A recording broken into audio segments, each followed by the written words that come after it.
नमस्कार प्रिय दर्शकों, स्वागत है आपका हमारे YouTube चैनल। मित्रों, व्रत विधि एवं विधान। बृहस्पतिवार के दिन जो भी स्त्री पुरुष व्रत करे उसको चाहिए कि वह दिन में एक ही समय भोजन करे, क्योंकि इस दिन व्रतवेश्वर भगवान का पूजन होता है।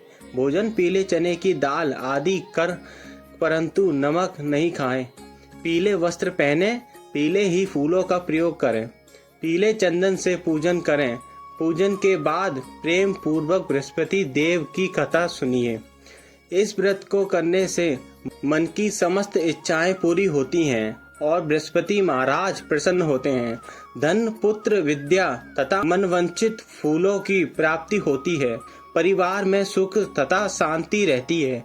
इसलिए यह व्रत सर्वश्रेष्ठ और अति फलदायक है। इस व्रत में केले का पूजन करना। लेकिन इससे पहले दोस्तों, अगर आपने हमारे चैनल को सब्सक्राइब नहीं किया है तो इसे सब्सक्राइब कर लीजिए ताकि आप और भी जानकारी वाले वीडियो देख सके। पहला है चाहिए। कथा और पूजन के समय मन कर्म वचन से शुद्ध होकर जो इच्छा को बृहस्पति देव से प्रार्थना करनी चाहिए, उन इच्छाओं को बृहस्पति देव अवश्य पूर्ण करते हैं। ऐसा मन में दृढ़ विश्वास रखना चाहिए। प्राचीन काल में भारत में एक राजा राज्य करता था। वह बड़ा ही प्रतापी और दानी था। वह नित्य मंदिर में दर्शन करने जाता था तथा ब्राह्मण और गुरु जी सेवा किए करता था।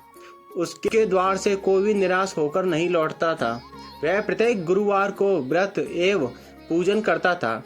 वह गरीबों की सहायता करता था, परंतु यह सब बातें उसकी रानी को अच्छी नहीं लगती थी। ना ही वह व्रत करती थी और ना ही किसी को पैसे की मदद करती थी। राजा से भी ऐसा करने से वो मना करती थी। एक समय राजा शिकार करने वन में गए थे। घर पर रानी और दासी थी। उस समय गुरु एक साधु का रूप धारण कर राजा के दरबार में भिक्षा मांगने गए तथा भिक्षा मांगी तो रानी कहने लगी, हे साधु महाराज, मैं इस दान और पुण्य से तंग आ चुकी हूँ। मेरे से तो घर का ही कार्य समाप्त नहीं होता। इस कार्य के लिए तो मेरे पतिदेव ही बहुत हैं।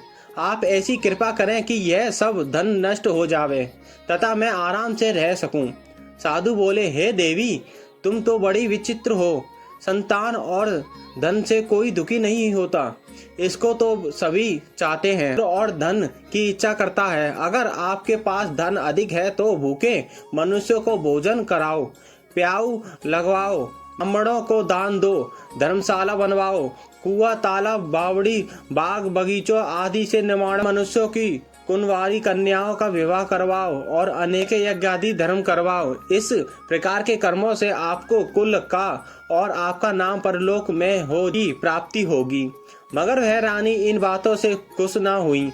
वह बोली, हे साधु महाराज, मुझे ऐसे धन की भी आवश्यकता नहीं जिसको मैं और मनुष्यों को दान दूं तथा जिसको रखने उठाने में मेरा सारा समय की बर्बादी हो। साधु ने कहा, हे देवी, तुम्हारी ऐसी इच्छा है तो ऐसा ही होगा।